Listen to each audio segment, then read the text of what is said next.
chatting. Alright, good morning, good afternoon, and good evening, everyone. I hope you're doing well today. Today, we are doing a Magic the Gathering stream. Let's see. I need to make sure... Let's see... Nope, no one posted another deck beforehand, so... Back to that.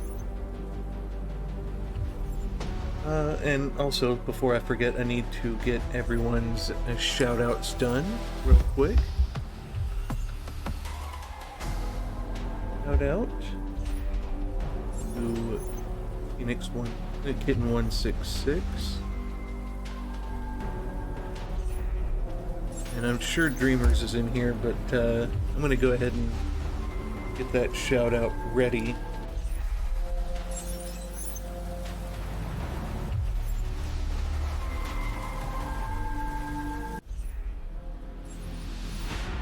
There we go. And when I see him, I'll just hit enter. But yeah, today we are doing or building a commander deck. We are building a Rakdos commander deck, which is a black-red deck. It's a unique kind of commander that I've been playing with for years. Well, not years, but about a year and a half now. But never really got around to building it until now. We can work on, because I've got a lot of ideas of what I wanted in it, and a lot of cards that I would want to add to it. So what I can do is just go with what I've got so far and just build from there.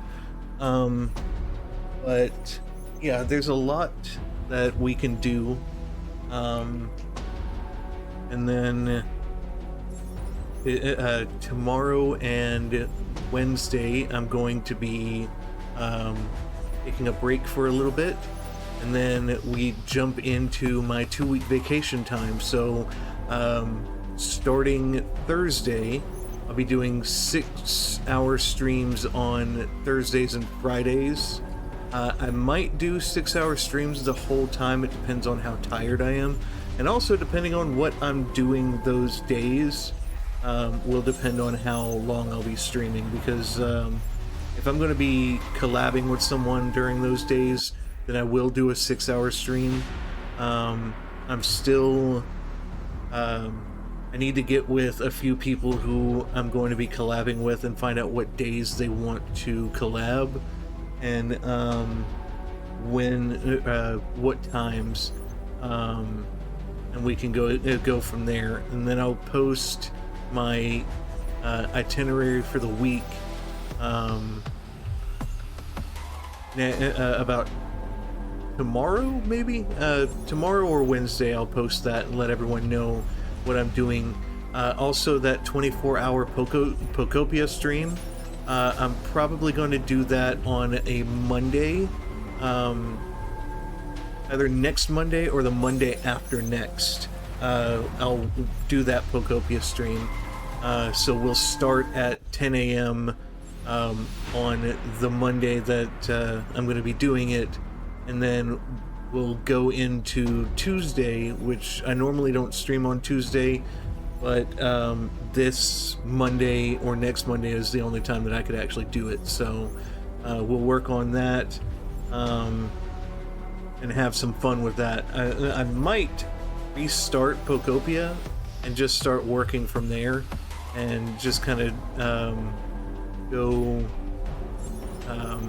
bare bones and start actually just get your guys' opinion on what where things need to go, and we can build the town together for a little bit.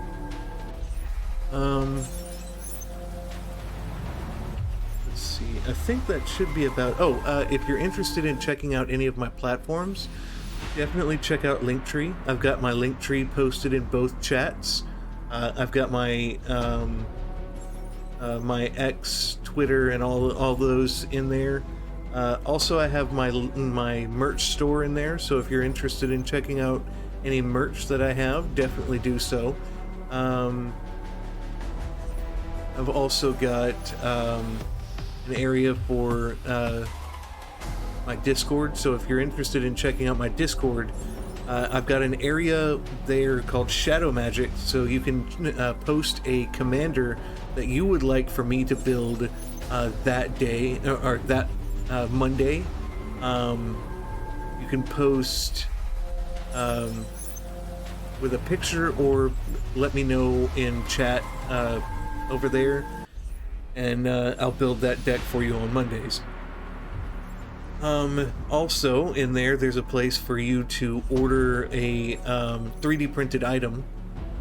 I do anything that my 3D printer can print, miniatures, 3D model, or your VTube model, your favorite VTube model, things like that. Just remember, or just note that I'm able to print one color.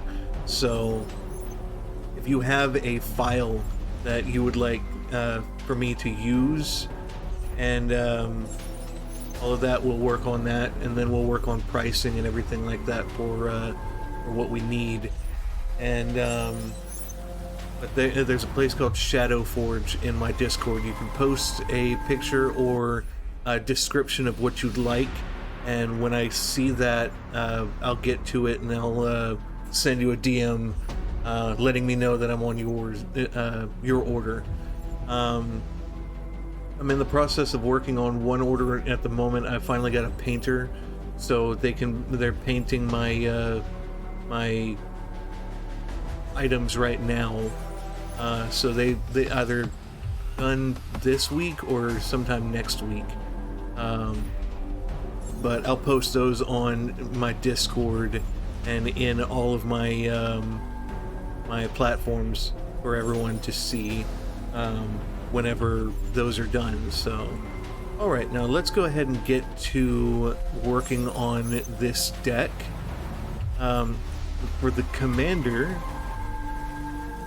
we are going with Judith, Carnage Connoisseur. Judith reads, whenever you cast an instant or sorcery spell, choose one. That spell gains Death Touch and Lifelink, and or create a 2/2 red imp creature token. When this creature dies, it deals 2 damage to each creature, or each opponent, excuse me. So either way, we're going to be dealing a lot of damage to certain things by using a lot of spells. She costs 3 colorless and a black and a red. She's a 3/4, 3 attack, 4 defense. Very underrated commander, very unique commander. So what we'll need to do now is work on our land base. So I like to work on my land base first. That way we have everything set up, and then when I find out how or what colors that I need to go with more, I can work on adding more mountains or swamps to this. So what we normally do is on this we add all the lands. So with the lands that keep in mind, the lands that I pick out are my favorite kind of lands. They're my top 4 type of lands for dual lands. You can always choose cheaper options, or if you want to, when you build the deck, you can always go the proxy route if you're interested in doing proxies. I know not a lot of Magic players like proxies. I personally couldn't care less. So what we'll do is we'll go with Badlands first, most expensive land in the deck. Badlands is a mountain and a swamp, and it taps for either one. We'll go with Command Tower.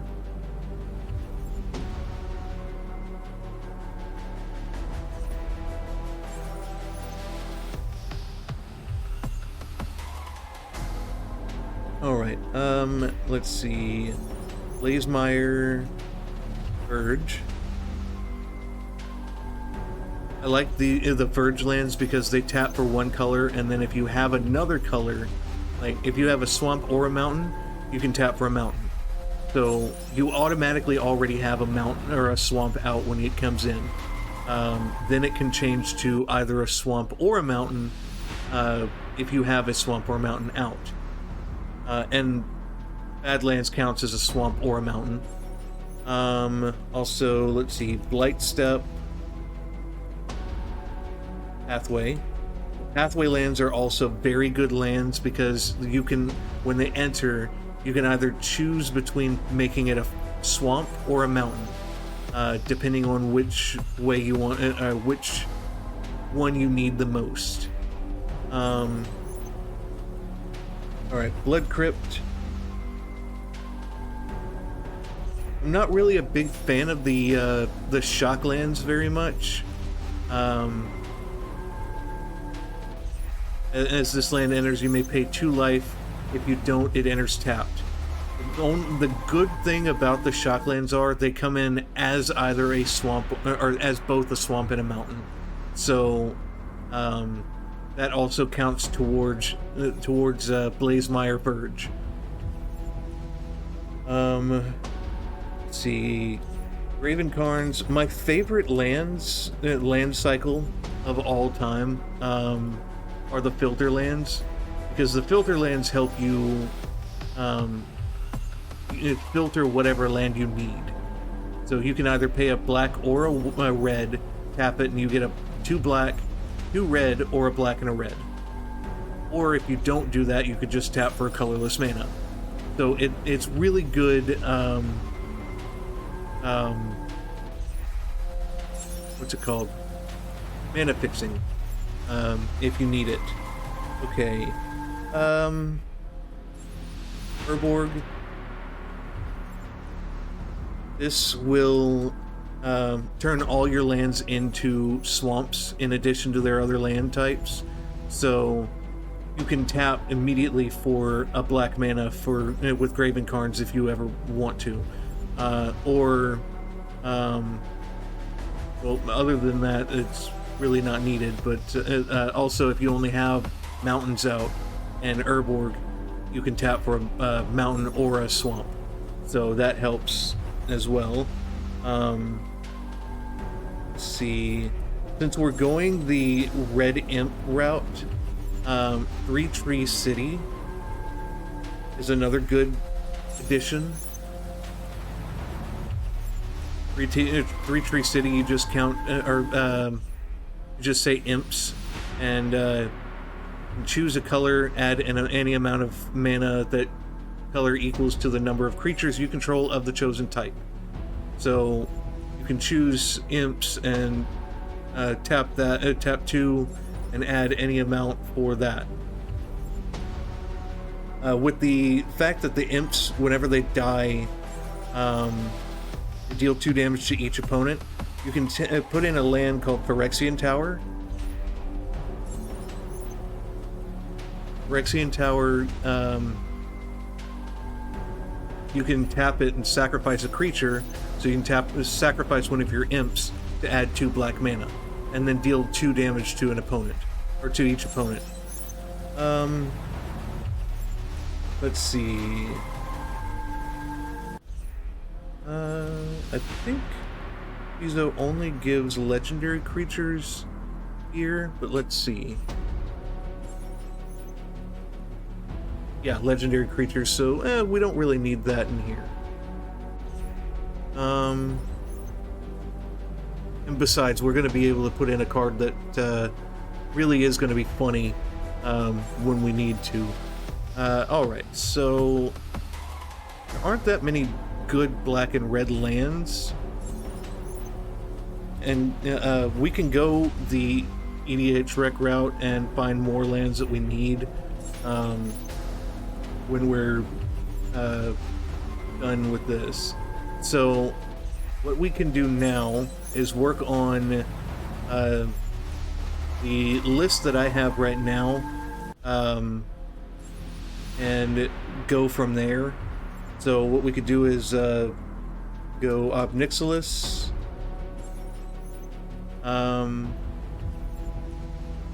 Obnixilis Captive Kingpin. Whenever one or more opponents each lose exactly one life, put a 1/1 counter on Obnixilis. Exile the top card of your library until your next turn. You can play that card.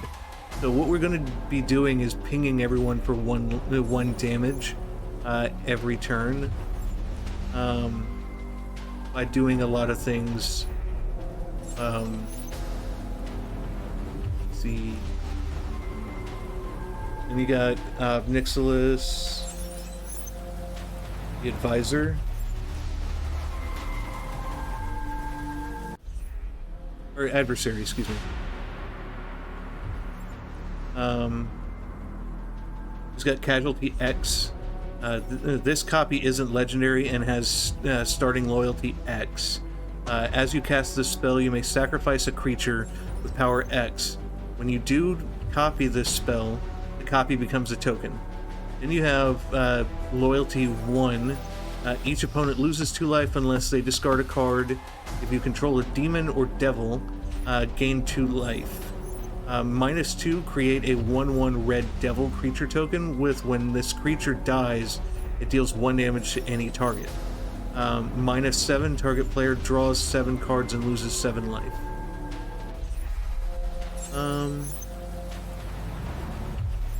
Let's see.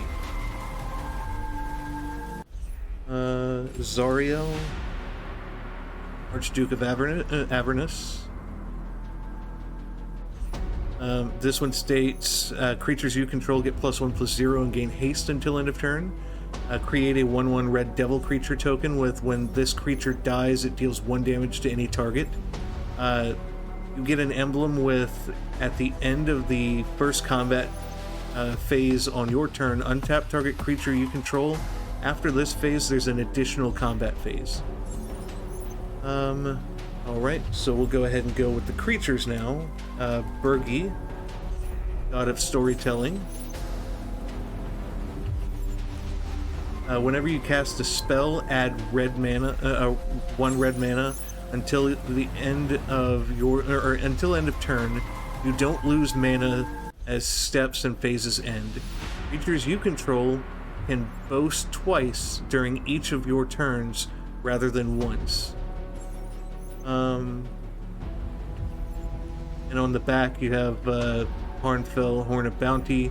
Discard a card, exile the top 2 cards of your library. You may play those cards this turn. Boasting. I forgot what boasting does. Let's see.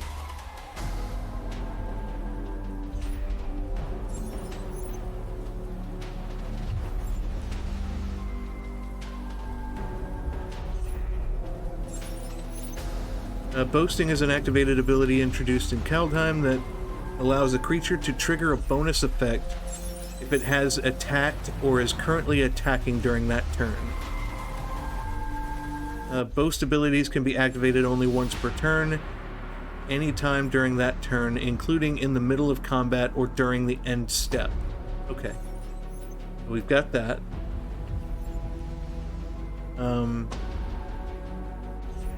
Let's see. Blood Artist.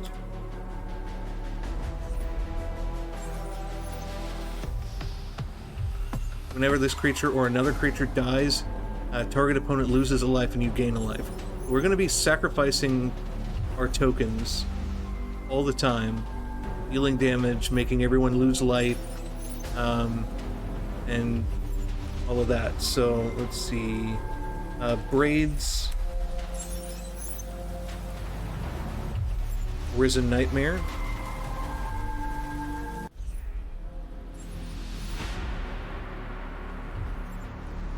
That helps us sacrifice creatures, so at the beginning of your end step, you may sacrifice an artifact, creature, enchantment, land, or planeswalker. If you do, each opponent may sack a permanent of their choice that shares a card type with it. For each opponent who doesn't, that player loses 2 life and you draw a card. Charmbreaker Devils.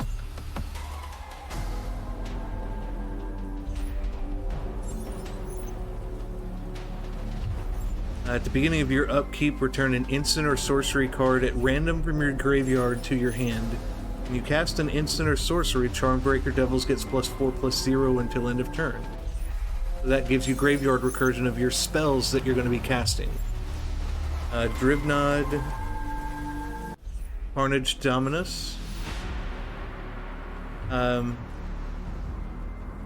creature dying causes a triggered ability of a permanent you control to trigger. That ability triggers an additional time. So every time someone, one of my creatures dies, that has the ability, when they die, each opponent loses 2 life or deals 2 damage or something like that. That will trigger a second time. Let's see. Dualcaster Mage. I like to put 1 or 2 infinite combat or infinite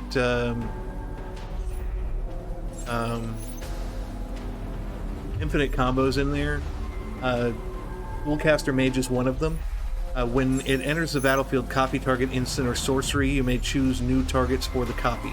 So what we do is, with Dualcaster Mage, we do like Heat Shimmer. So we cast Heat Shimmer, not having a target to choose, which says create a token that's a copy of target creature except it has haste. At the beginning of each end step, exile that permanent. So you cast Heat Shimmer. After you cast Heat Shimmer, you flash in Dualcaster Mage, copying that spell and targeting Dualcaster Mage. So you infinitely make Dualcaster Mage tokens, and then you can just swing out and kill everyone on the table. You can also do that with, there's another card. Oh, I know the name of the card, I can't remember what it is though.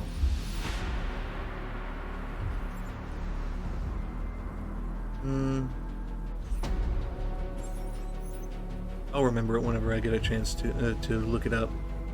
Alright, so we got Dualcaster Mage, Erebor, Flamesmith. Erebor Flamesmith, when you cast an instant or sorcery, it deals 1 damage to each opponent. And we're going to be doing playing a lot of spells in this deck, so that works. Let's see, Gutter Snipe.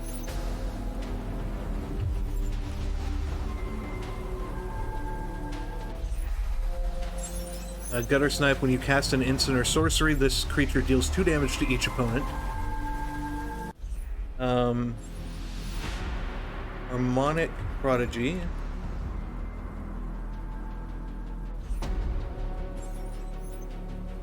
Prowess, whenever you cast a non-creature spell, this creature gets +1/+1 until end of turn. If an ability of a shaman or a wizard you control triggers, that ability triggers an additional time. Judith is a shaman. Gutter Snipe is a shaman.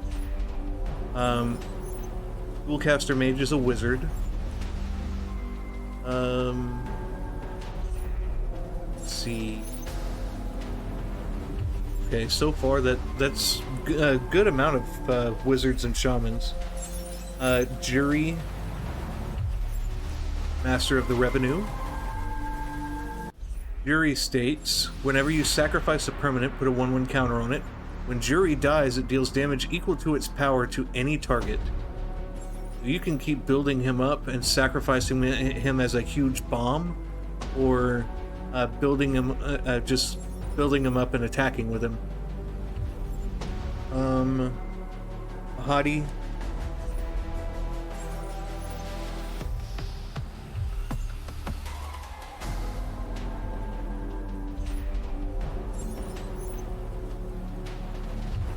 At the beginning of your end step, create a treasure token for each creature that died this turn.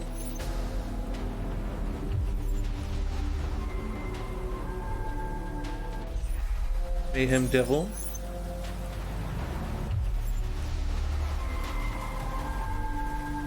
Whenever a player sacrifices a permanent, this creature deals 1 damage to any target.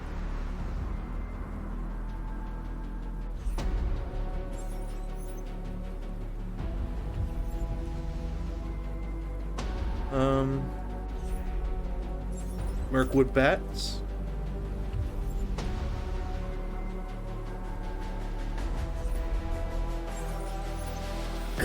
Whenever you create or sacrifice a token, each opponent loses a life.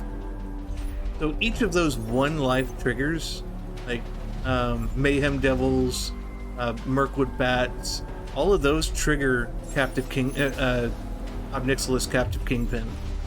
So you're going to get a lot of 1/1 counters on him because they're each separate triggers.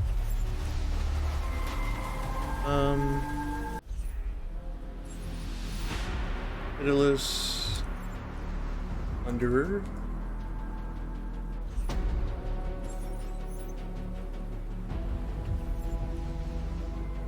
Whenever another creature you control dies, create a treasure token. So we're going to have a lot of creatures dying so we can make treasure tokens. Raphael makes devil tokens.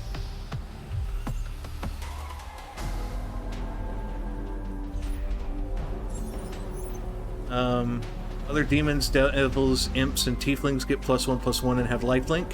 At the beginning of each end step, if a creature card was put into your graveyard from anywhere this turn, create a 1/1 red devil creature token. So when you sacrifice a devil, you're going to get another devil. Or an imp, you get another devil. So, and then that devil, whenever it dies, deals 1 damage to any target. So you're going to be netting another token by sacrificing a token. And then also, while you're doing that, you get Mirkwood Bats, which, when you're sacrificing a creature, each opponent loses a life, and then you get another token, each opponent loses a life. So you're going to be siphoning everyone's life. Let's see. Sedgemoor Witch.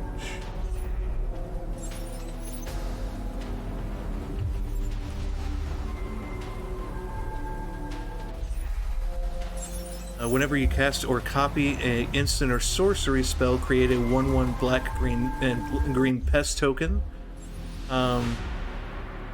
When this creature dies, you gain 1 life. So you're going to be able to sacrifice a pest token every time you cast a instant or sorcery, and then sack it, gain a life, and then everyone loses a life.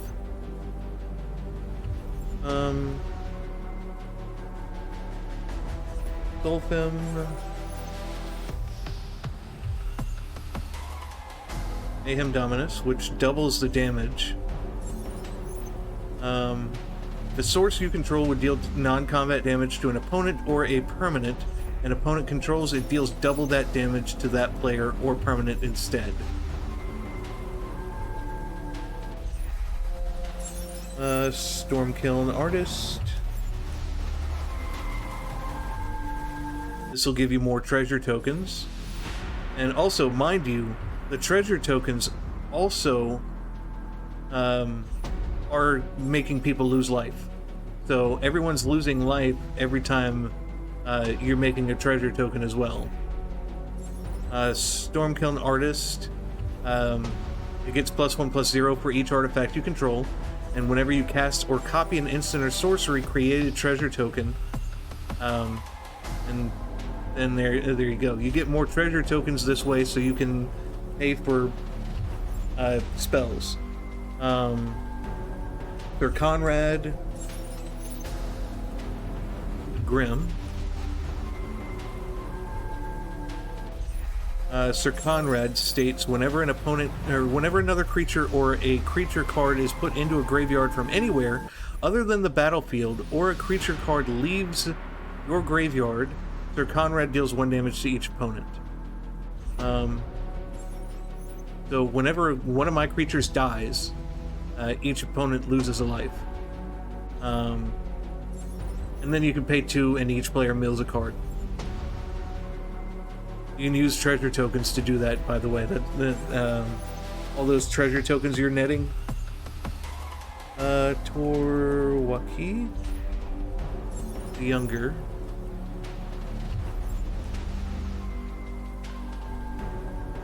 Reach and lifelink. If another source you control would deal non-combat damage to a permanent or player, it deals that much damage plus 1 to that permanent or player instead. When you cast an instant or sorcery spell, Torwaki the Younger deals 2 damage to any target.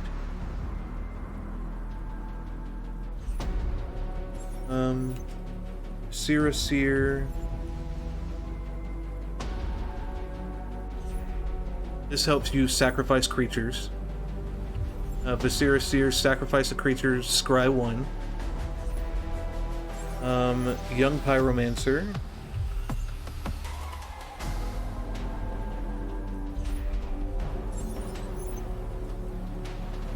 Young Pyromancer, whenever you cast an instant or sorcery, create a 1/1 elemental creature token. Zulaport Cutthroat.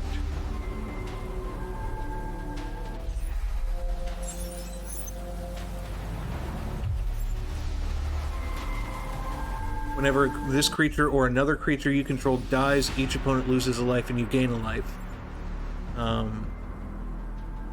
So, you've got your creature base. Let's go ahead and go with instants now. So we'll go a little bit of controls, Bolt Bend. Bolt Bend, this spell costs 3 less to cast if you control a creature with power 4 or greater. Change the target of target spell or ability with a single target. So if someone tries to target one of your creatures, or one of your tries to counter a spell, you can change that by making that spell counter itself or something else. Very good control card. Let's see, Cabal Ritual.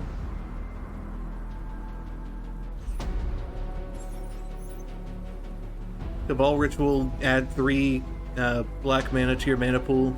With Threshold, instead add 5 black mana to your mana pool. You have Threshold when you have 7 or more cards in your graveyard. Corrupted Functions. Oh, Conviction. Corrupted Conviction. As an additional cost to cast this spell, sack a creature and draw 2 cards.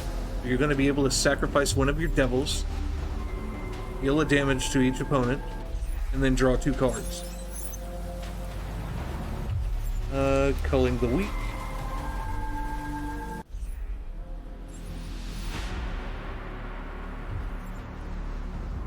Sacrifice a creature, gain 4 black mana.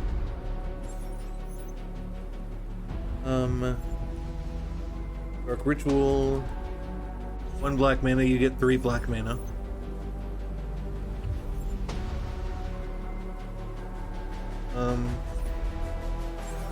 Trickery. Now, this is where the this spell gains Death Touch and Lifelink comes in handy. You can overload this by paying the one colorless and a red, but Electricity deals 1 damage to target creature you don't control. So if you overload it by paying 3 instead of 1, so 1 colorless and 2 red, you can you may cast this spell for its overload cost. If you do, change its text by replacing all instances of target with each.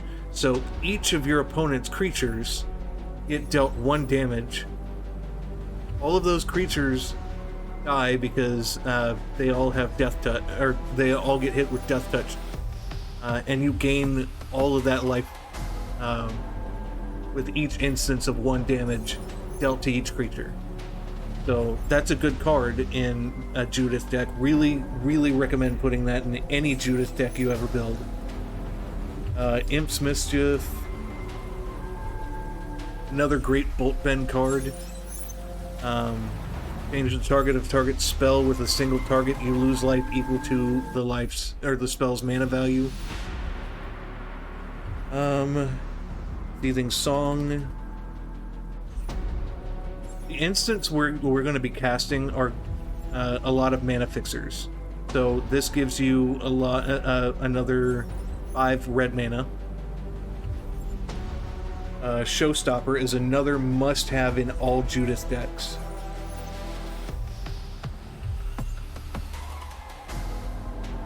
Okay. Showstopper, until end of turn, creatures you control gain. When this creature dies, it gains, or it deals 2 damage to target creature an opponent controls. So what you do is you just give all your creatures that, and then sack all your creatures that you're not going to need, like your tokens, and deal 2 damage plus that 1 damage or 2 damage, depending on what token it is, to each opponent. Or to an opponent, okay. Let's see, Vampiric Tutor.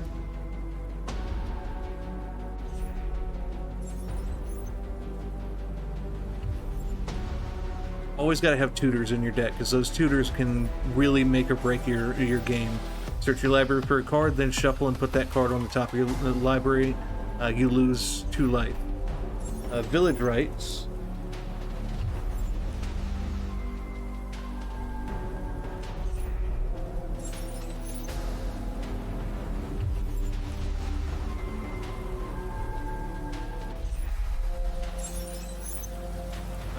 As an additional cost to cast this spell, sack a creature, draw 2 cards. Actually, what I'm going to do is I'm going to replace Vampiric Tutor. Take that out and put Diabolic Intent. Because, in my opinion, even though it's a little bit more to play, Diabolic Intent helps by sacrificing a creature, and then you can search for a card and put that card into your hand instead of on the top of your library. It may be a sorcery and it costs 1 extra plus sacrificing a creature, but you need all of that sacrifice. Arcane Signet.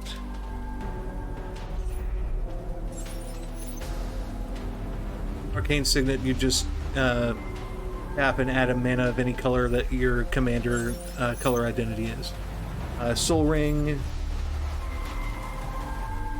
taps for 2 colorless mana. Ashnod's Altar. Sacrifice a creature, add 2 colorless mana to your mana pool. Really good sack outlet. Dark Steel Plate. Makes your whatever creature you want indestructible. I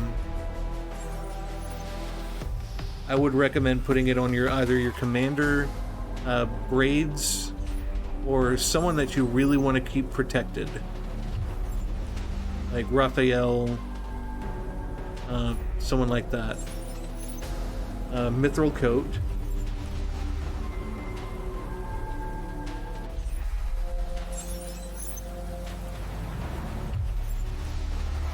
Let's see, Lightning Greaves.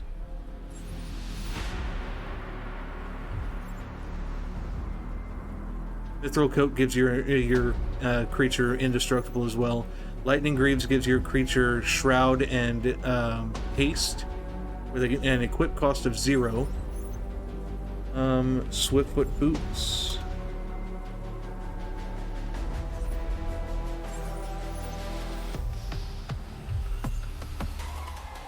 Swiftfoot Boots, it costs 1 to equip, but it gives your creatures Hexproof and Haste.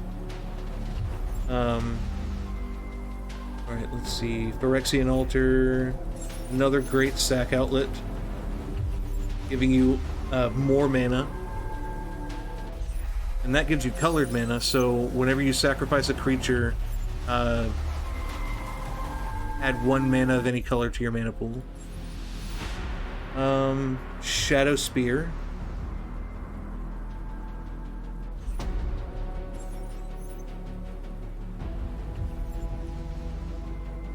Equipped creature gets +1/+1 and has trample and lifelink. Tap 1 colorless mana. Permanents your opponent's control lose hexproof and indestructible until end of turn. That means that anytime there's a creature that your opponents have that are indestructible, you take that away and then deal damage to them and kill them. So that helps tremendously against people that love to play indestructible decks.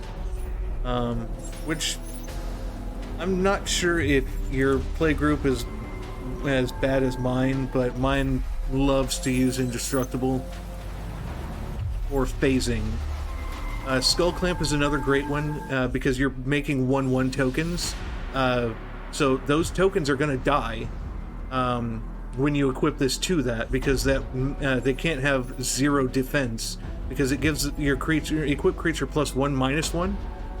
Whenever equipped creature dies, draw 2 cards, and it costs 1 to equip. So you just keep doing that to your creatures, your tokens, and every time they die, you've got triggers that happen.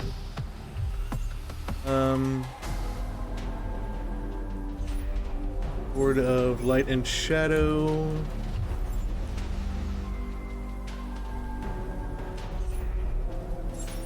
Equipped creature has +2/+2 and has protection from white and black.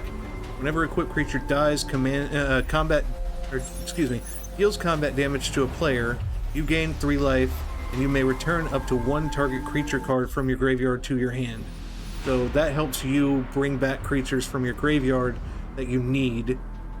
So if someone decides to get rid of one of your good creatures that you need, that helps bring that back.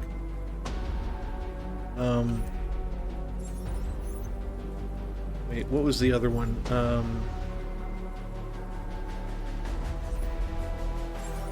Crap. I know the name of the card.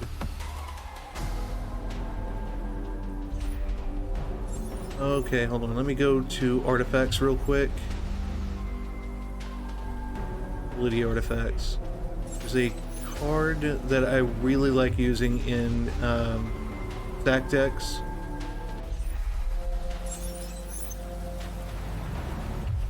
And I cannot find it. Hold on. Let's see. Hold on.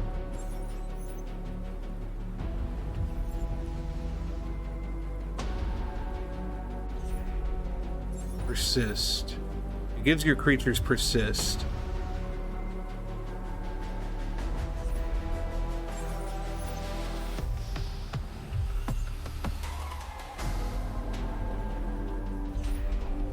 Cauldron of Souls, that was the name of it.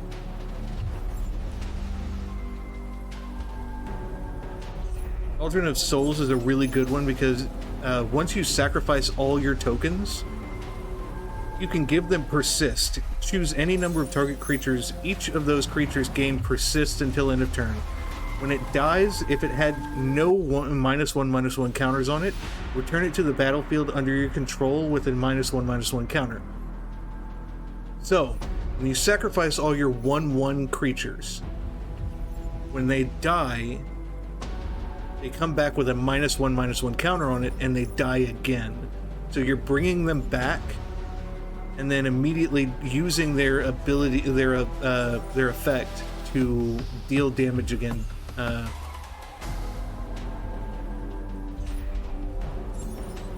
think. Yep, there's an ad break. Okay.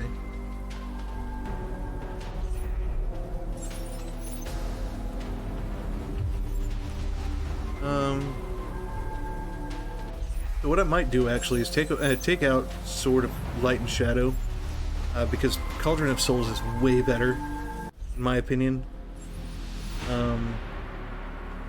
Okay. Now that we have that done, let's go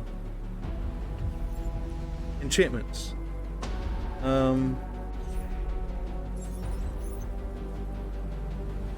Bastion of Remembrance.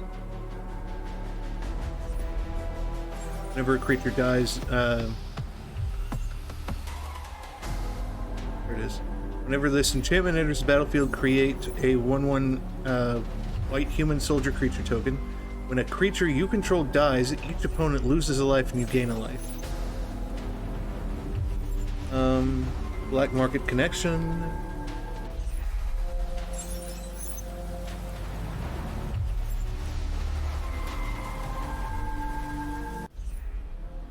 At the beginning of your pre-combat main phase, choose one or both. One or more. Create a treasure token, you lose a life. Draw a card, you lose 2 life. Create a 3/2 colorless shapeshifter creature token with Changeling. You lose 3 life. But what I normally do is, unless I need it, I only create the treasure tokens, because that helps me get more tokens out as we go through. City on Fire.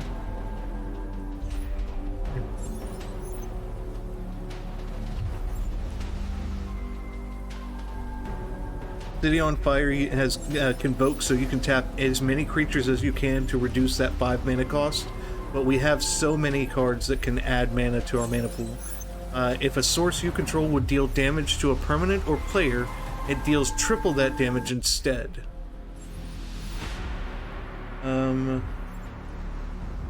Dictate of Erebos.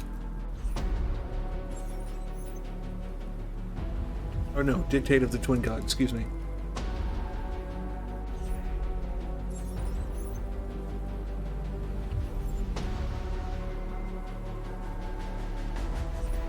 If a source would deal damage to a permanent or player, it deals double that damage to that permanent or player instead. Fiery Emancipation. This one deals triple damage, another triple. If a source you control would deal damage to a permanent or player, it deals triple that damage to that permanent or player instead. Fiery Inscription.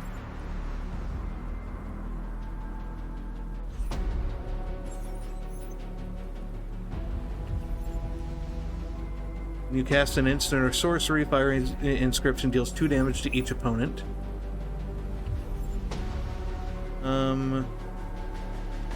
And whenever it enters the battlefield, the ring tempts you.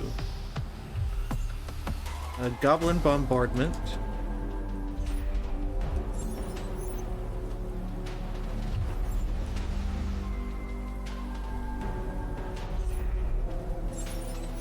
Attack a creature, Goblin Bombardment deals 1 damage to any target.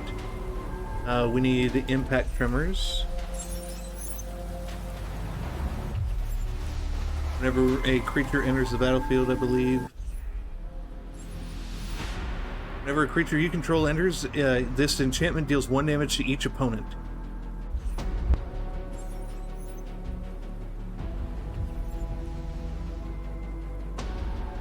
Okay. Blasphemous Act.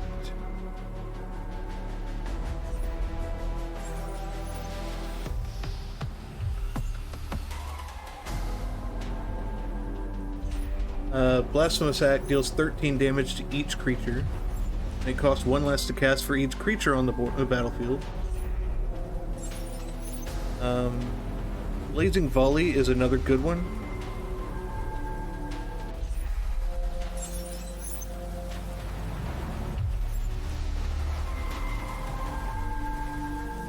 Blazing Volley deals 1 damage to each creature your opponents control. So that give that instant or that sorcery Death Touch and Lifelink.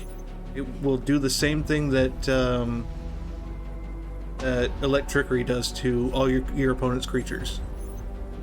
Demonic Tutor.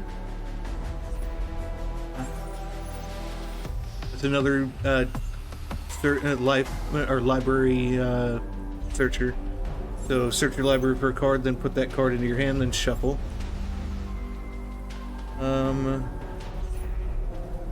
End the Festivities.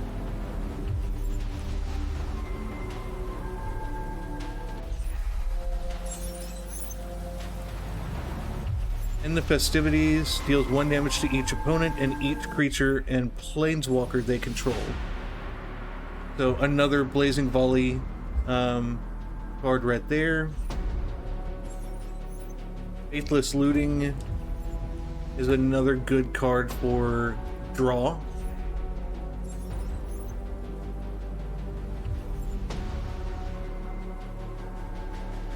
Draw 2 cards, then discard 2 cards, and it's got a flashback cost of 2 and a red. You can cast that from your graveyard by paying the 2 and a red. And draw 2 cards and discard 2. Feed the Swarm.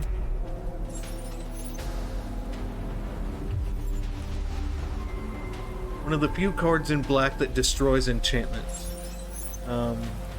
Destroy target creature or enchantment an opponent controls. You lose life equal to that permanent's mana value. Alright, Grim Tutor. Another tutor.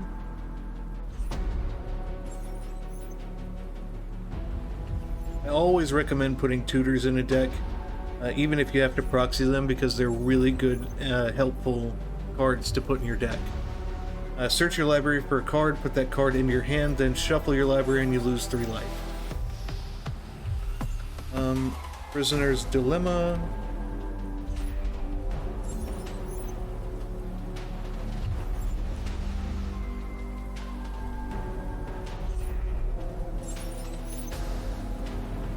Each opponent secretly chooses Silence or Snitch. Then the choices are revealed. If each opponent chooses Silence, Prisoner's Dilemma deals 4 damage to each of them. If each opponent chooses Snitch, Prisoner's Dilemma deals 8 damage to each of them. Otherwise, Prisoner's Dilemma deals 12 damage to each opponent who chose Silence. And it's got a flashback of 5 and 2 red. And Tectonic Hazard.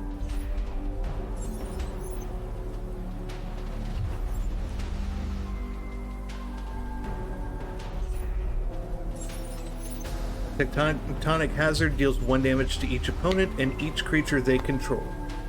Alright, so we need about 34 lands, 35, 34 is the sweet spot. So let's go ahead and go to utility lands, see what we have here.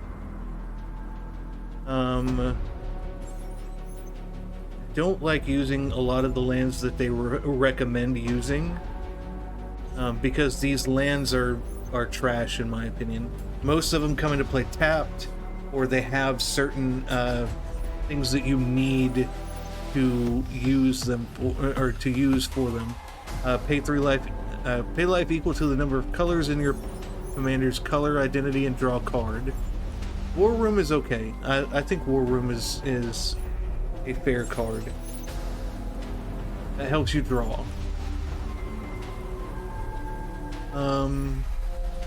Alright, so Smoldering Marsh enters the battlefield tapped unless you control 2 or more basic lands. I do not like lands like these where they have that kind of limitation to them, because if you have this in your opening hand, it's kind of it enters tapped afterwards. But we don't have a lot of lands, right? Oh, Luxury Suite. I forgot to put Luxury Suite in there. That one, normally in a commander game, you're playing more than one player. And Luxury Suite, when it enters tapped unless you have 2 or more opponents. So that's actually a good one. I'll put Smoldering Marsh in here because it enters as a mountain or a swamp.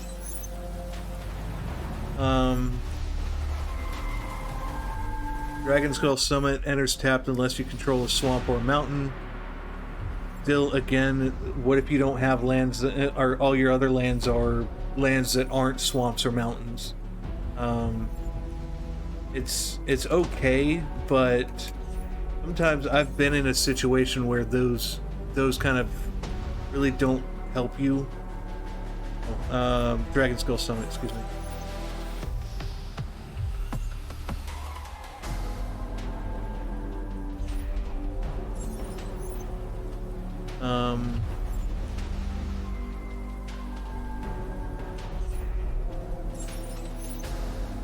There's 1 damage to you.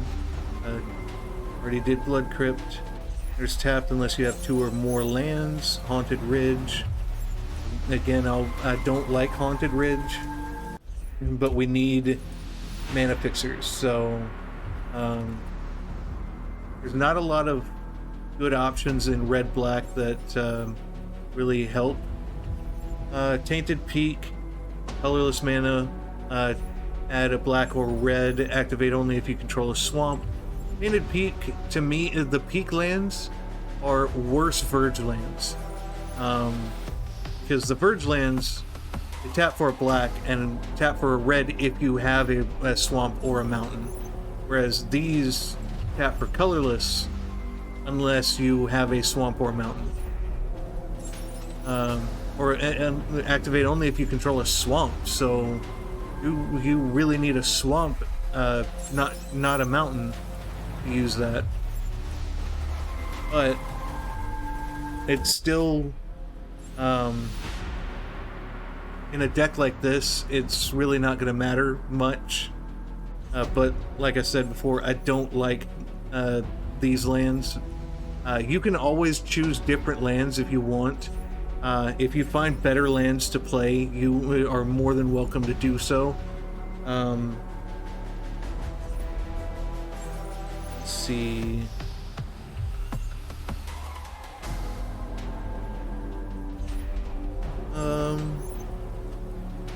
There's tapped unless you control 2 or fewer other lands. Those right there are way worse in my opinion, because you could draw those at any time and you've already had 5 lands out. That just enters tapped at that point. Annie, thanks for all the heart me's and the go populars. I appreciate that. Thank you. And thank you all for liking my live. I appreciate all of you for that.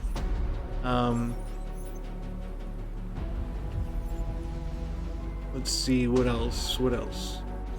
Mount Doom, pay 1 life to add a red and a black or black mana. Pay colorless black and a red. Mount Doom deals 1 damage to each opponent, so that's a good card. That actually goes well with Obnixilis by doing 1 damage. So we could do Mount Doom.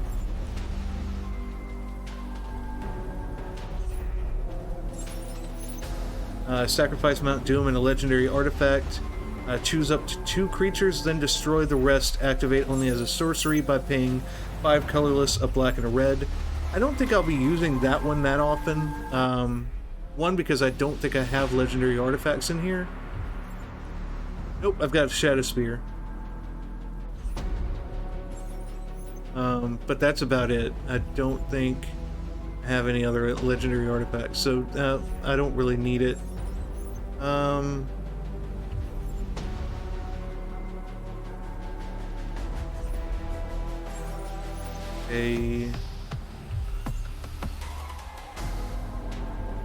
think that should be it with all the lands. And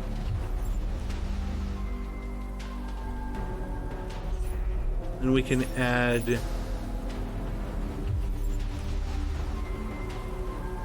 that's 18 lands. We need to add about go 5 mountains, 5 swamps.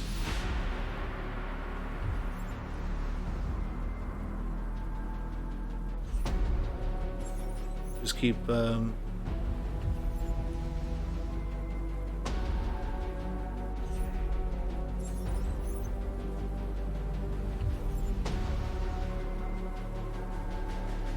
it up from there. 26.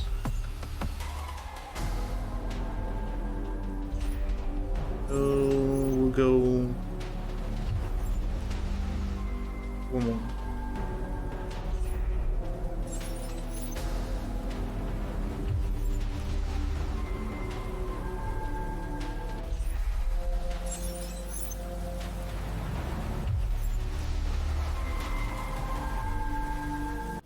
One more.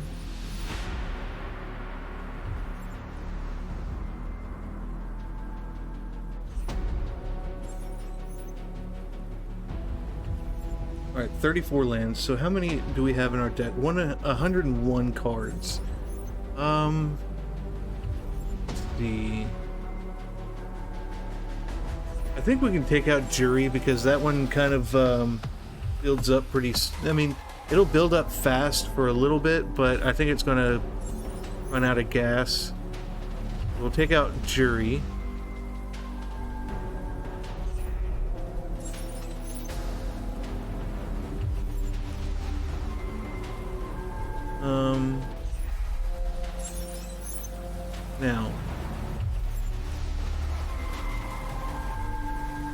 Target player draws 2 cards and loses 2 life. Deals 1 damage to target creature, then destroy each creature you don't control that was dealt damage this turn. Flip Demise is actually pretty good.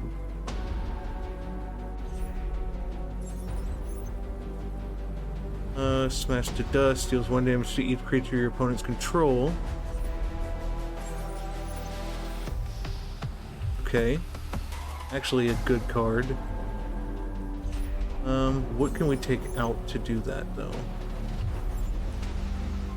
We can go ahead and take out Heat Shimmer, because that's, other than the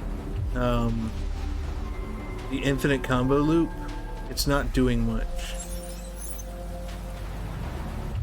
And you have to have Dualcaster Mage in order to do it, so we'll go ahead and take that out and put in Smash to Dust.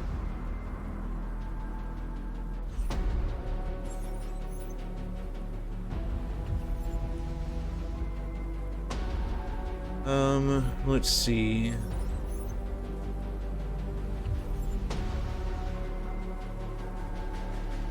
Raid, no. Lightning Greaves, no. Or Lightning Bolt, no. No. Well, it's a Citadel. No.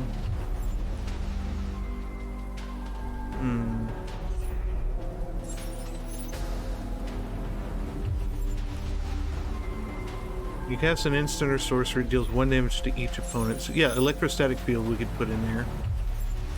Go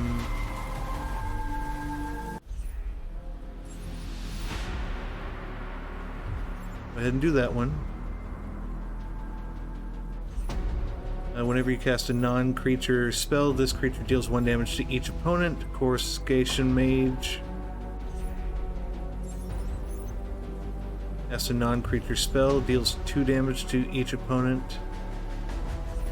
There's a lot of cards that say that whenever you cast a spell, deal damage to each opponent. That's good. Coruscation Mage.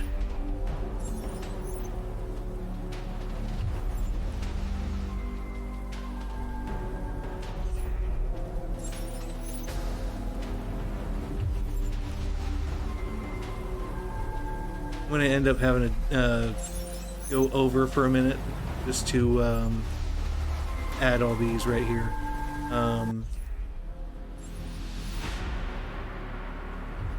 Oh wait, hold on. What was the name of it again? Black Waltz number 3.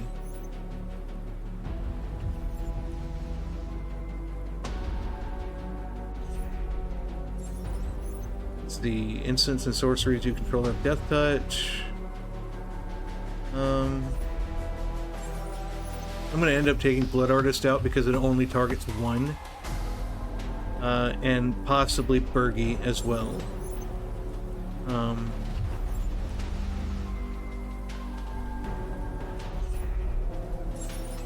Let's see, Kuja. Beginning of your end step, create a tapped 0/1 Black Wizard creature token with whenever this you cast a non-creature spell, this token deals 1 damage to each opponent. And if you control 4 or more wizards, transform Kuja. If a wizard you control would deal damage to a permanent or player, it deals double that damage instead. Kuja's a nice one. Kuja's my second favorite villain in Final Fantasy, by the way. Oh, also we forgot Withering Torment.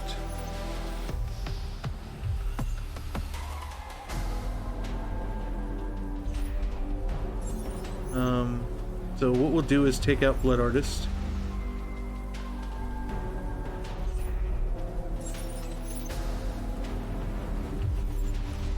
Okay. Withering Torment, by the way, is an instant. Where is it? Destroy target creature or enchantment, lose 2 life. So that's a good card. I might end up having to take out the mana fixers or other cards. I don't know yet. Let's see.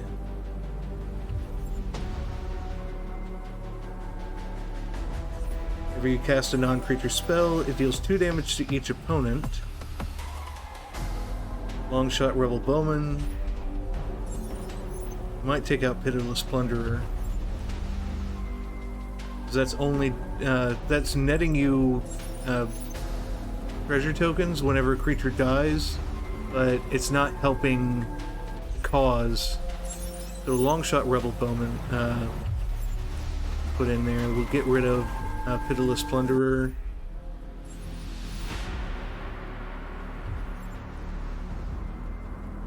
And Mahadi.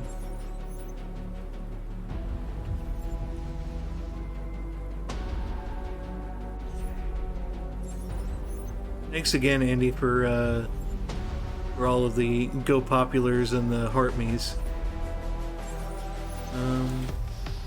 Long shot. Bowman.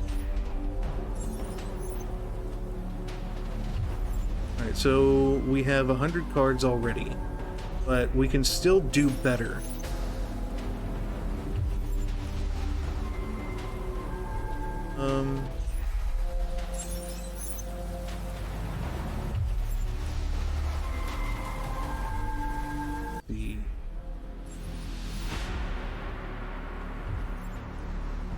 Thank you for the rose.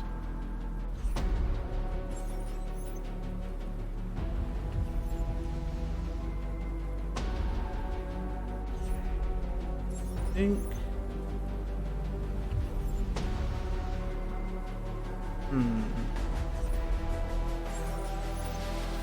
One damage to each creature and each player.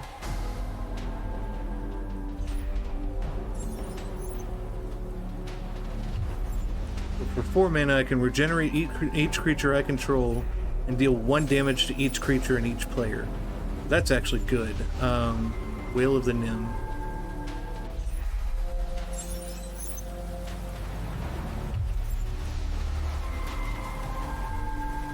What I can do is take out...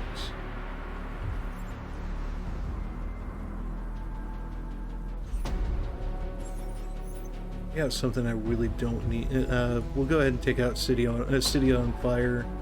That's still pretty high cost.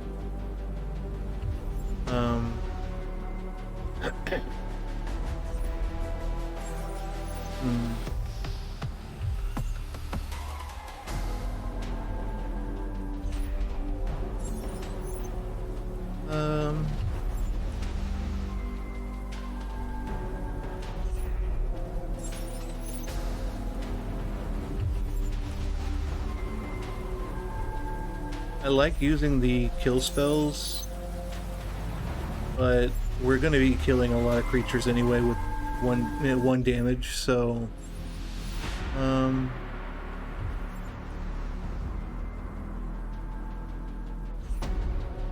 damage to each creature your opponents control, Scouring Sands, and you can scry. You got Faithless Looting.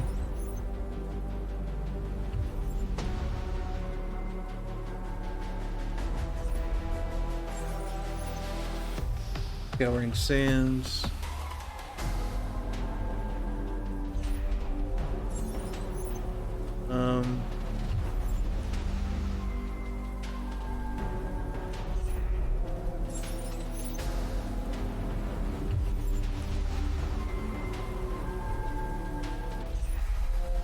Boiling Earth deals 1 damage to each creature your opponents control.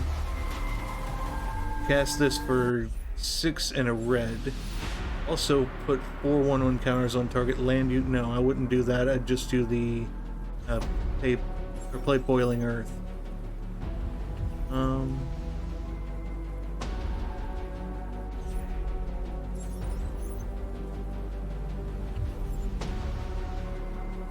Boiling Earth.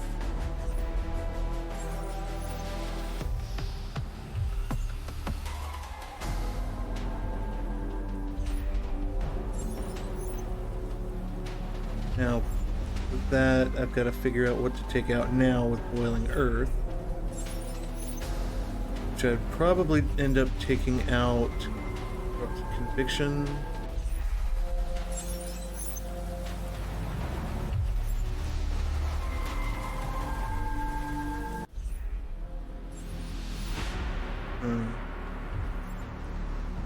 There's so many ways you can build this deck, and it's crazy. And I don't think I've even scratched the surface on so many things that we can do.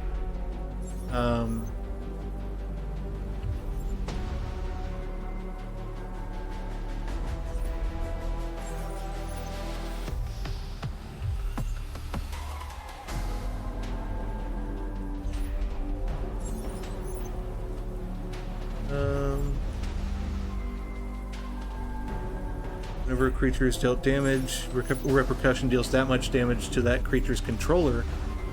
Repercussion needs to go in this deck, actually. So what we can do is I'll take out Black Market Connections and put repercussion in there.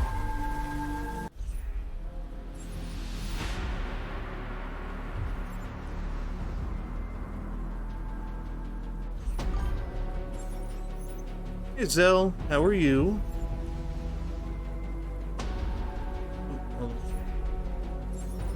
Repercussion. I'll give you a shout out real quick.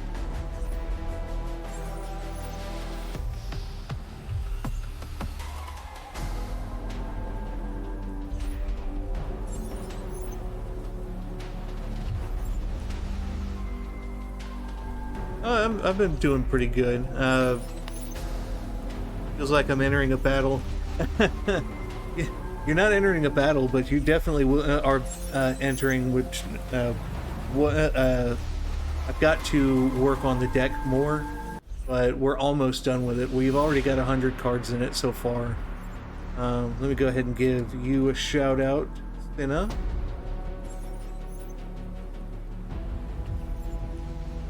As soon as the shout out from Zell is done, I hope everyone's doing well today. You're doing good soon. Soon? What do you mean soon? You're not doing good now?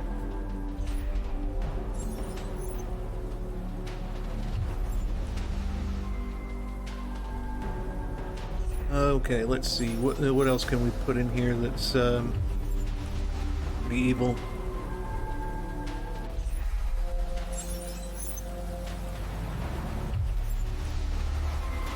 Whenever you cast an instant or sorcery, create a 5/5 red dragon. We're not going to be making dragons in here, unfortunately.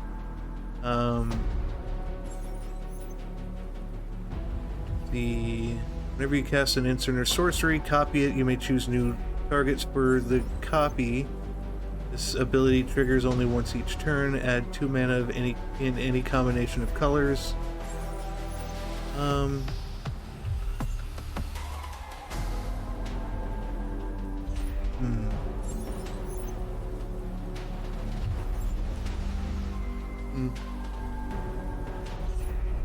Yeah, there is so much that you can put in this deck that that works really well. I might take the damage doublers out because it will kind of conflict with certain things in the deck. So yeah, we'll go ahead and take these out.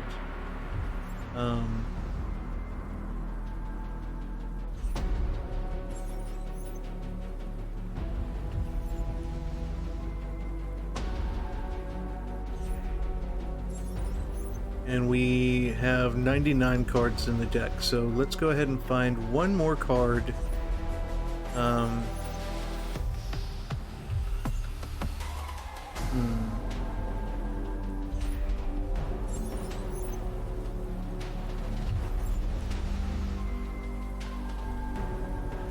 Fiery Inscription.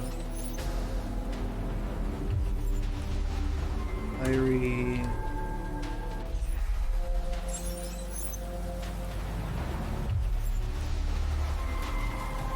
What does that do? Fiery Confluence. There's 1 damage to each creature, 2 damage to each opponent. You may choose 3. You may choose the same mode more than once. Okay. I think that's a good card. I just don't think it's good for this deck right now, especially with other things possibly being better.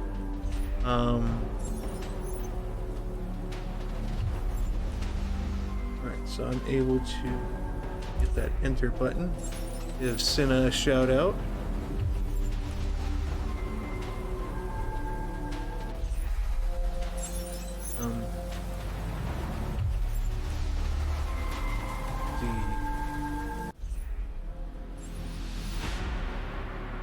Anger of the Gods deals 3 damage to each creature. If a creature dealt damage this way would die this turn, exile it instead.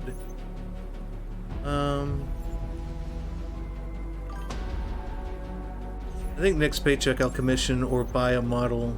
I decided on PNG. Oh, okay, cool. PNGs are actually pretty cool. There's another app that you can use if you get PNG or pictures of your model that you want. Oh, you're welcome anytime.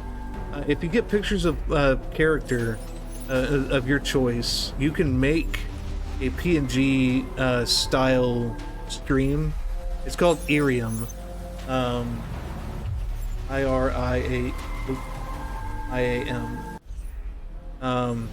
You can set up and stream from your phone or your tablet by taking a few pictures of your model and just like making a smile or and a few other things that they want you to do.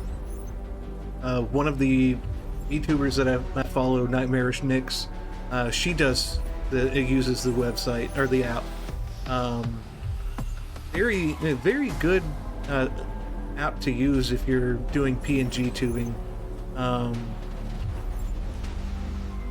And I'm probably going to work on that myself. Make my model into a PNG model, and probably stream on there every now and then as well. Just to say hi to everyone. Okay, let's see. 1 damage to each player for each land he or she controls. No.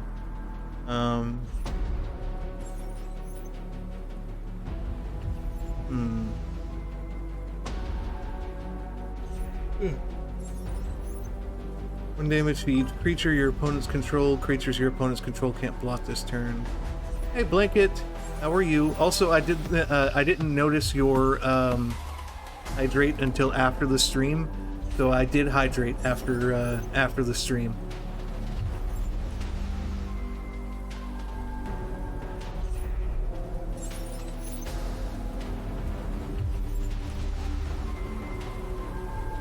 Let's see.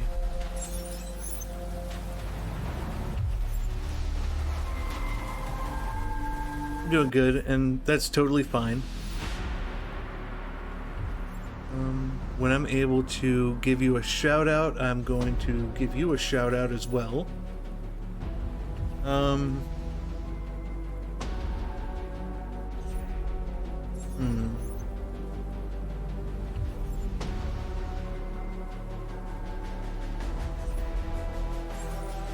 Do 1 damage to each creature your opponents control, 4 damage to target creature.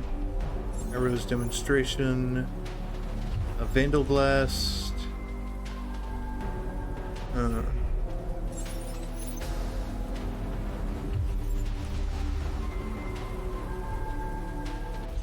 X damage to each creature. Redirect Lightning. Go ahead and put Redirect Lightning in here. No, wait, hold on. I know what I need to do. Oh, what was it? Strionic Resonator.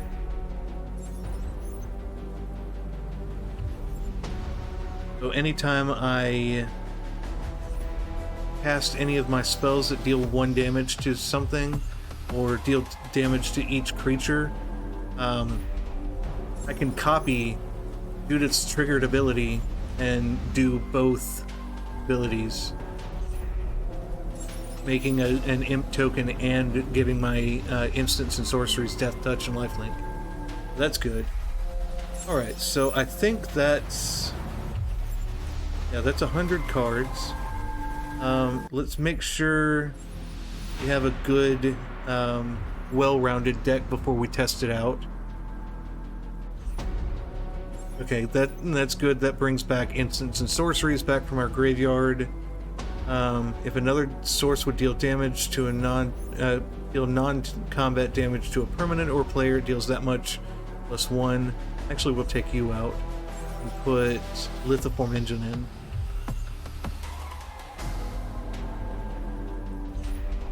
Lithoform Engine.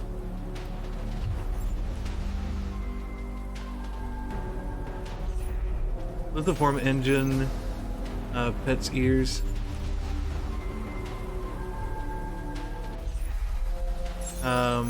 Copy target activated or triggered ability by tapping 2 and tapping it.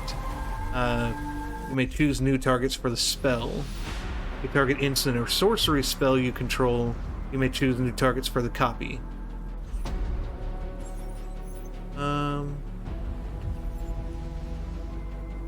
Thanks for the roses, Caitlin. I can hit enter for giving Blanket a shout out. Okay. So Raphael makes tokens. Sir Conrad makes everyone lose a life every time a creature dies. Drivnod, if a creature dying causes a triggered ability, it triggers an additional time.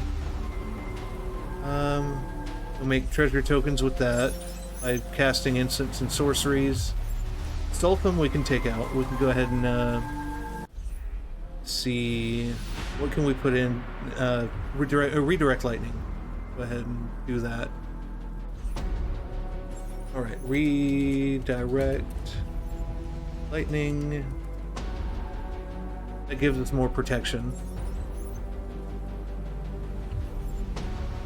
Okay. So, oh, Bergie. We don't need Bergie in here. Means that we could play another, put something else in here.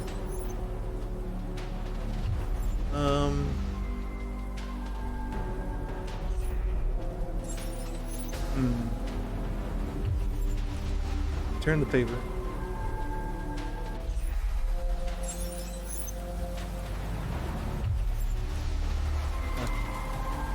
Turn the favor.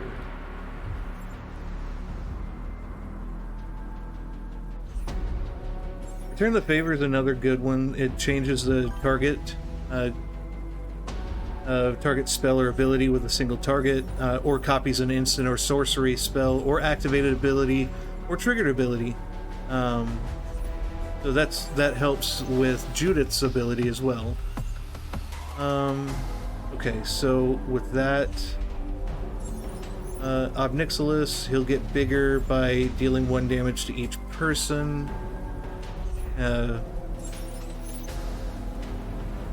Mirkwood Bats, great card because we're going to be making tokens. Whenever you cast a non-creature spell, it deals 2 damage to each opponent. Non-creature spells you cast cost 1 less to cast. That's good. Whenever you cast a spell, you're gonna. Whenever you cast a non-creature spell, it deals 2 damage to each opponent. That's good. You'll be making a token with that whenever you cast or copy a spell. Mayhem Devils, whenever a player sacks a permanent, it's or this creature deals 1 damage to any target. Okay, so we're doing a lot of damage to people. So, alright, so now we can go ahead and test the deck and see how well it plays. So, play tester.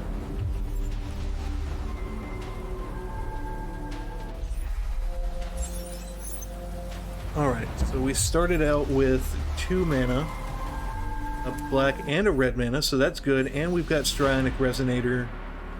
So yeah, we can go ahead and keep this hand. Swamp, we'll go ahead and play a Swamp right here.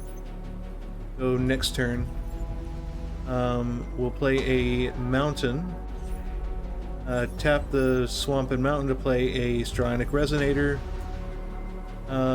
Next turn... Okay, now we're hurting for mana. Of course that happens. We can't really do anything. Now we've got another mana, so we can do that. We can play anything that costs 3 mana, so we've got Dark Steel Plate or Mithril Coat, or Bastion of Remembrance, that gives us a creature too. We'll go ahead and play Bastion of Remembrance. So, Bastion of Remembrance, and then we get a Human Soldier token. Next turn, Demonic Tutor.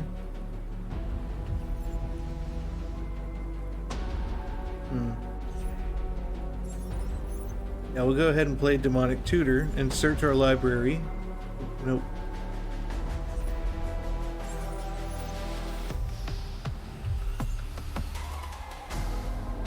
Or something that we want to use in the deck. Something that costs 3 or lower. It's actually going to help us.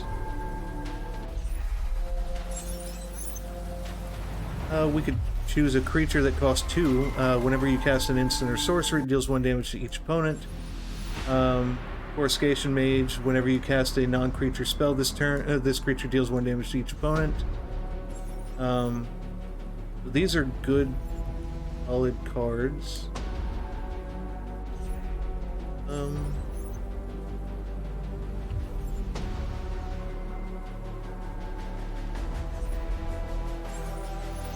Yeah, we'll go ahead and go with, actually, for now, we'll go with the Young Pyromancer, because Young Pyromancer is it's going to give us some cards every time we cast a spell. Alright, so next turn, hold on, before we do, let me shuffle. The library, draw a card, so we get a mountain.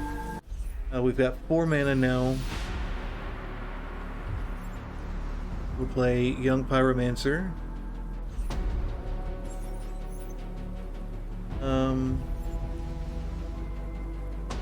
Next turn, kind of a slow burn at the moment.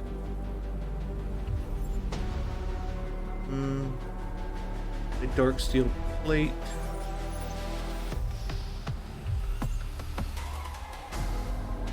Next turn. Now we can play our commander.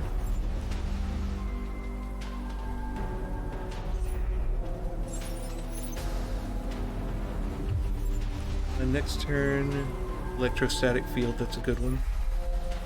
One in a red. Now what we can do is play Boiling Earth. Deal 1 damage to each creature your opponents control.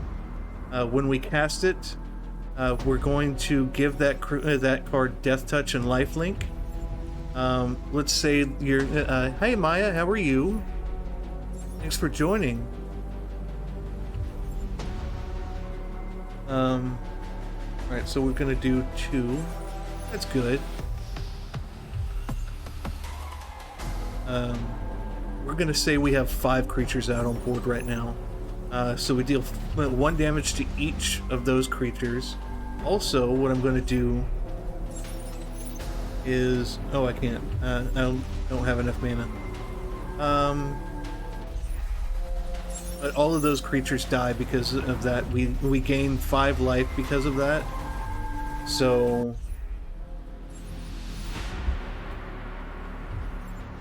we will... net 5. That goes in the graveyard. Alright. Next turn. I could have attacked, but I didn't think about it. Also, when we played that card, it dealt 1 damage to each opponent. And we got a red elemental creature token, so...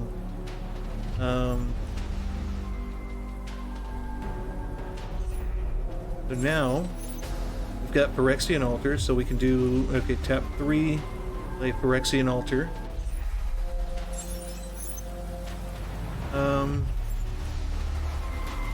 Tap 2 and equip Dark Steel Plate to Judith. Now she's indestructible.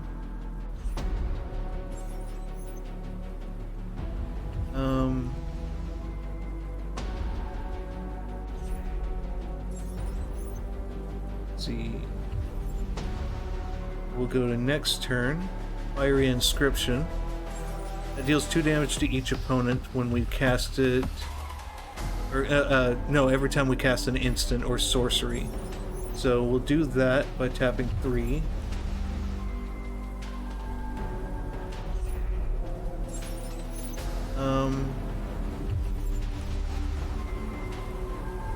What we can do now is sacrifice a creature by, or to Phyrexian Altar.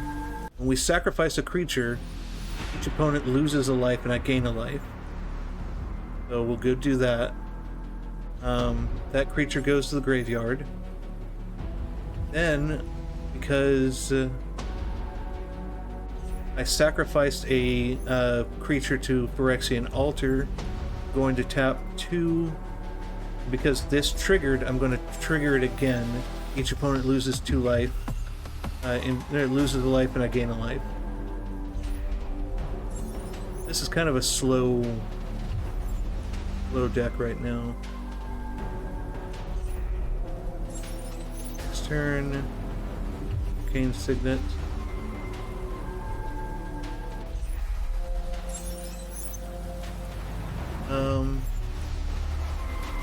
Let's see.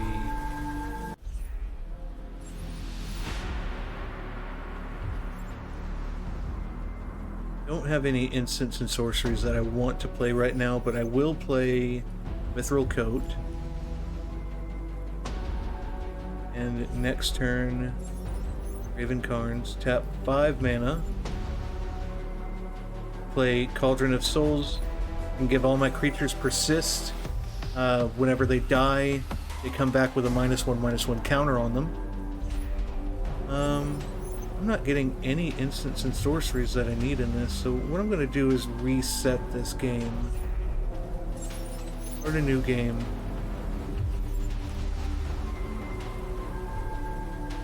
We've got 1, 2, and an Arcane Signet.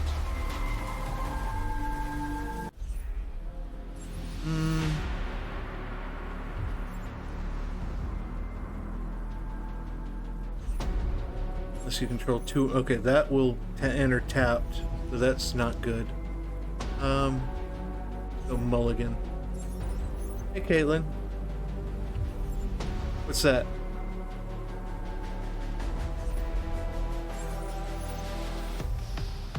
Send me a rose. And sent a galaxy. Wow. Alright, so we've got 1, 2, 3.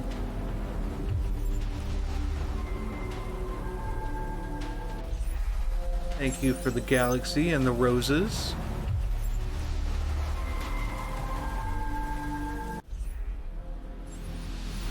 Alright, so we'll go ahead and keep this hand.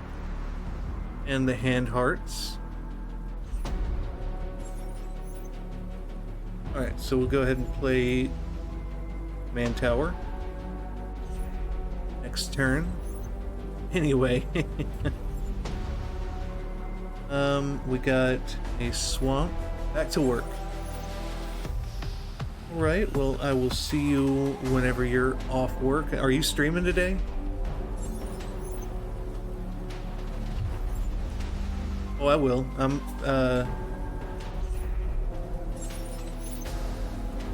Yeah, I'll be streaming after work. Okay. If I'm up after that, when you're streaming, I'll pop in and say hi. Oh, you closed tonight, so I'm probably going to be asleep until I go to work. And I've got to drive the bus all night tonight, so that's going to be fun.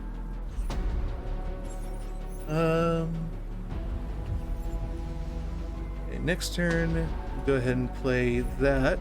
Tap 2 and play Coruscation Mage.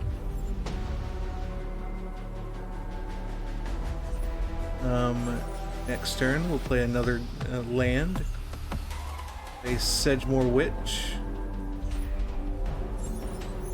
Tapping 3. Next turn, a Gutter... Okay, we are actually getting a good build-up right here. I'll leave until 11:30 since the store closes at 11. Ah, okay. Understood. Level up Sparks. Aw, thank you. And, oh, another good one. Mirkwood Bats. We're building up a good board state right now.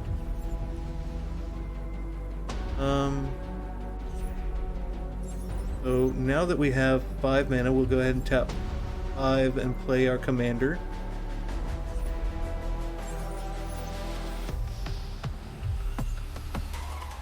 Got an ad popping up in about 5 minutes. Go next. And mountain. Tap that mountain. Play Blazing Volley. Deal 1 damage to each creature your opponents control. They all die. Whenever I do that, it deals 2 damage to each opponent. I create a pest token.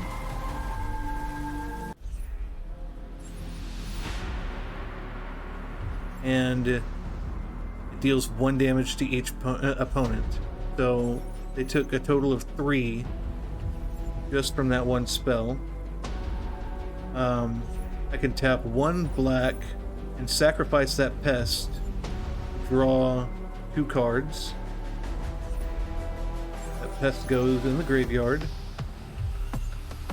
I will tap a black and a red to play Electrostatic Field. Alright, so next turn, we'll play Blood Crypt. I don't need the Blood Crypt. Well, actually, hold on. 1, 2, 3, 1. Yeah, we'll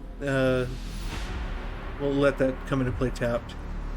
So 1, 2, 3, 4, 5. We'll play Cauldron of Souls.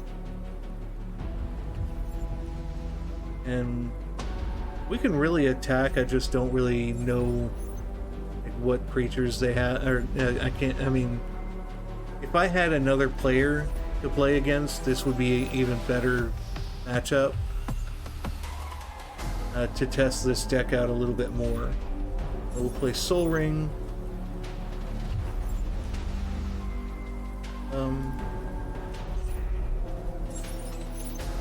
Have to sacrifice a creature with power X.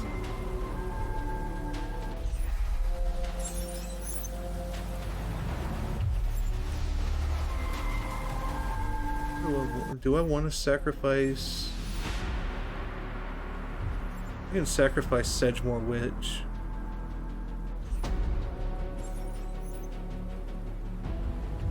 Play Nixilis, sacrifice Sedgemoor Witch, make a token.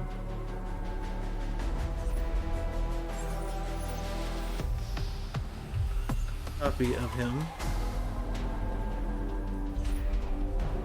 And then add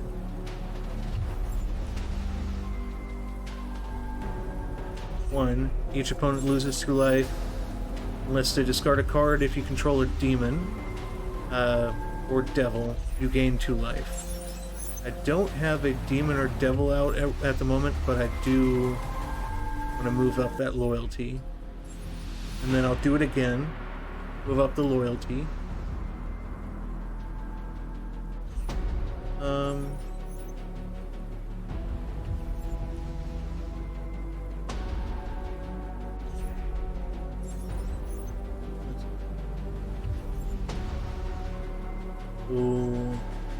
I'll just say that someone's casting a spell. I'm going to cast that.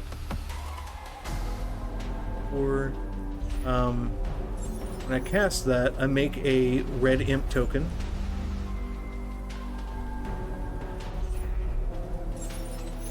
I deal 1 damage to each opponent, deal another 2 damage to each opponent, and deal 1 damage to each opponent. So they take 4. Just by trying to do something to me. Alright, so next turn, we have a Viscera Seer.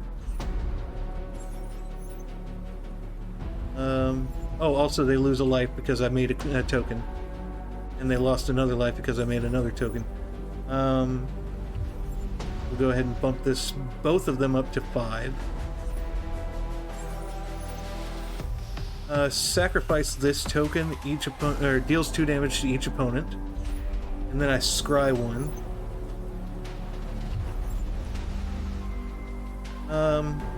Put that at the bottom of the library. So whenever that creature dies, each opponent loses a life. What I'm going to do is I'll tap that and give that token persist. So when it comes back into play, it dies again, so each opponent loses another life.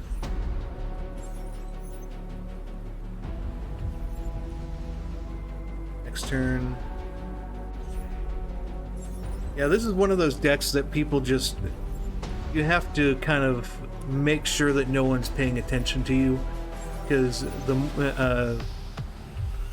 it's kind of a slow burn. I'm sure there's other ways to build this better, but this is the way I kind of wanted to build it. And it's one of those decks where I just kind of want to make it fun, for me at least.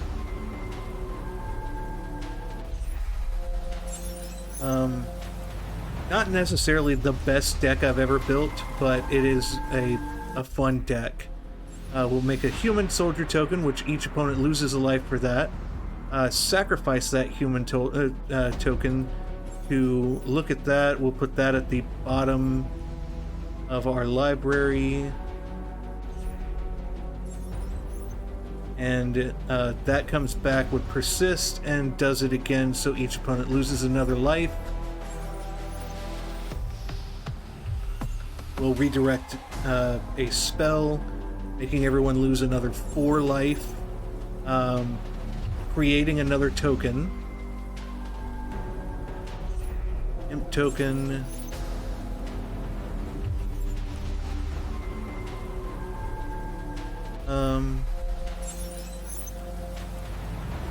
Whenever another creature dies, so yeah, we've got a lot of people losing a lot of life right now with these engines. Yeah, that's pretty much basically what this deck is.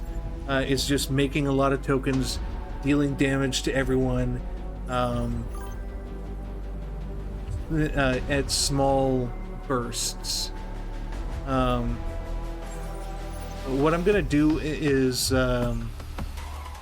eventually I'm gonna post all of my decks that I've built on here on Discord, so that everyone can see and give me a little bit of criticism on what to add, what to take away, things like that. So if you're interested in looking at that, it'll be in my Discord sometime this weekend. I'm going to post all of the decks that I've built on here in the Discord under Shadow Magic in the decks I've built. So we can go ahead and do that. Or I'll do that later on soon. I do want to talk about what is coming up for the next week or two, or for the next 2 weeks. I've got some collab streams going on. For those of you who are interested in collabing with me, I'm not a big Fortnite fan, and I'm not a big Call of Duty or Battlefield fan, but I do have Fortnite and Battlefield and Black Ops. I think Battlefield 6 and Black Ops 6. So if you're wanting to collab with me, I will do that. Just know I'm not very good at first-person and third-person shooter games. If you would like to collab with me, just chatting, having some fun, and all of that, that's fine. We can collab by making a Magic deck, or playing Magic together. We can do that. I've got a game we can play on Steam that is Tabletop Simulator, so I can use that for the first time. So these next 2 weeks, if you want to collab with me, hit me up on Discord and let me know, and we can set up a time for that, because for the next 2 weeks I'll be streaming 6-hour streams. Some of them will be 4-hour streams depending on how tired I am that day. And also I'm doing that 24-hour Pokopia stream either this coming Monday or the next Monday. So one of those Mondays I'll start doing Pokopia at 10 a.m. and end at 10 a.m. on Tuesday. So we'll have fun with that. I've got a lot more things to do. We're collabing with Raccoon Vampire, playing Scarlet and Violet Pokemon. We're collabing with Kiki Strider and Zamimic, playing Fortnite with Caitlin, and doing that. I think so far that's it, but if anyone wants to collab with me at any time, definitely let me know and we'll work something out. I think that should be it there. Go ahead and throw myself right here. Bring her down here. I'm also going to be working on more with my merch store, and working on a lot more stuff with possibly stretch. Oh, I'm sorry, Zell, I did not see that stretch.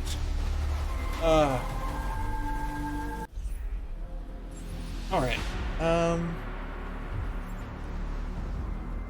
So now we can go ahead and search for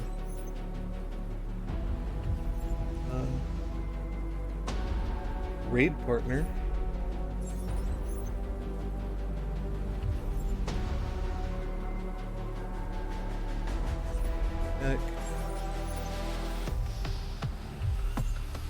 I hope you all enjoyed my stream. If you have any criticism on what to add in the deck, I am all ears. I love criticism when it comes to building Magic decks, because I learn a lot more building them, and I do like to see what your ideas are in the decks. See, where is it? There we go. Who is online right now?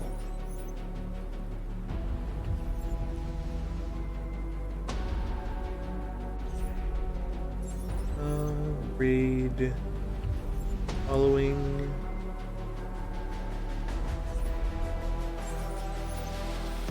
Low viewer count.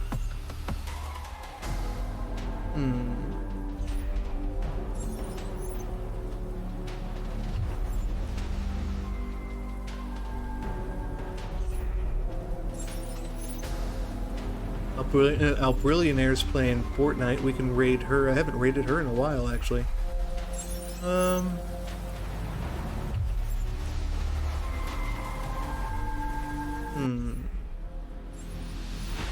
Yeah, we can go ahead and raid her.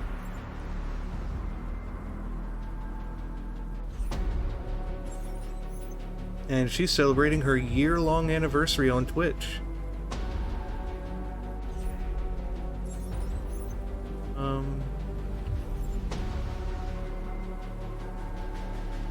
Okay. I'm gonna wait for a little bit before, because I still got 10 minutes. I'm not gonna raid now, but yeah. I've got a lot of other ideas as well for the next 2 weeks for us. I do want to finish Star Ocean Second Story R and Dragon Quest 3 and start Dragon Quest 1. So as soon as I think Thursday and Friday, I'll work on Star Ocean, because I think we have about maybe a few more hours left on Star Ocean Second Story R before we are done with that. And then on Dragon Quest 3, we only have the 4 bosses to fight. which I've just got to grind to get that, get past that. And that's going to take a little bit because it takes a while for us to level up in Dragon Quest. But definitely can't wait to have a lot more fun with you guys doing that. And then let's see. I think that's about it. I think I ended the stream too early.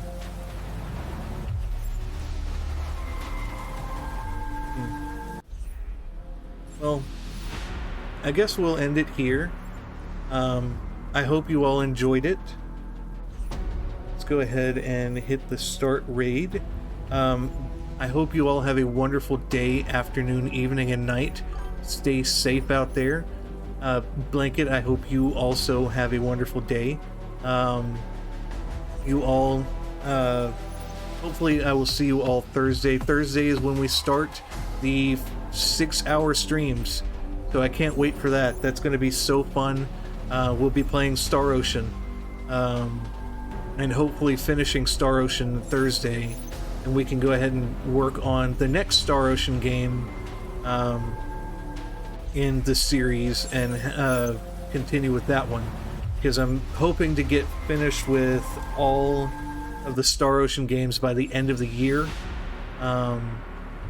and work on that. The Dragon Quest, I want to play Dragon Quest 1, 2, and 3 before we play the next game we're going to be playing is The Adventures of Elliot, Millennium Tales. That comes out in June.